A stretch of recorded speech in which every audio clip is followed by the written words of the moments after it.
நல்ல கமகமன்னு பெருமாள் கோயிலில் கொடுக்குற மாதிரி மிளகு சாதம் நல்லா வாசனையாக எப்படி செய்கிறதுன்னு பார்க்கலாமா? இந்த வீடியோவை சேவ் பண்ணிக்கோங்க, அப்படியே என்னோடய பேஜை ஃபாலோ பண்ணிக்கோங்க. சரி வாங்க இந்த ரெசிபி எப்படி பண்ணுறதுன்னு பார்க்கலாம். கடாயில் 1 டீஸ்பூன் கடலைப்பருப்பு, 1 டீஸ்பூன் உளுந்து, 1 டீஸ்பூன் சீரகம், 2 டீஸ்பூன் மிளகு, 1 டீஸ்பூன் பச்சரிசி, கொஞ்சமாக கருவேப்பிலை சேர்த்து நல்லா வறுத்துக்கோங்க. எதுவுமே தீஞ்சிடக்கூடாது. ஃப்ளேமை நல்லா ஸ்லோ பண்ணிக்கோங்க. இந்த மாதிரி கோல்டன் ப்ரௌன் ஆனதுக்கப்புறம் ஒரு மிக்ஸி ஜாரில் நல்லா பவுட்ரு பண்ணி தனியாக எடுத்து வச்சுக்கோங்க. பேனில் 3 டேபிள் ஸ்பூன் நல்லெண்ணெய் சேர்த்துக்கோங்க. எண்ணெய் சுடனதுக்கப்புறமா கடுகு, உளுத்தம்பருப்பு, கடலைப்பருப்பு, வேர்க்கடலை, முந்திரி, காஞ்ச மிளகாய் 4 சேர்த்துக்கோங்க. கூடவே கருவேப்பிலை சேர்த்து நல்லா மிக்ஸ் பண்ணிக்கோங்க.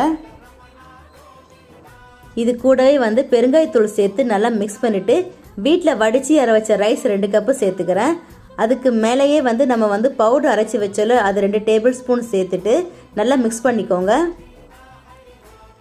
இதுக்கப்புறம் உப்பு சேர்த்து நல்லா மிக்ஸ் பண்ணிங்கன்னா நல்லா சூப்பராக கமகமன்னு நல்லா வாசனையான பெருமாள் கோயில் மிளகு சாதம் ரெடி ஆகிடுச்சு. கண்டிப்பாக வீட்டில் இதை ட்ரை பண்ணிவிட்டு எப்படி இருக்குன்னு மறக்காமல் கமெண்ட் பண்ணுங்கள். இந்த வீடியோ பிடிச்சிருந்தா லைக் பண்ணுங்கள், ஷேர் பண்ணுங்கள், மறக்காமல் சப்ஸ்கிரைப் பண்ணிவிடுங்க. தேங்க்ஸ் ஃபார் வாட்சிங்.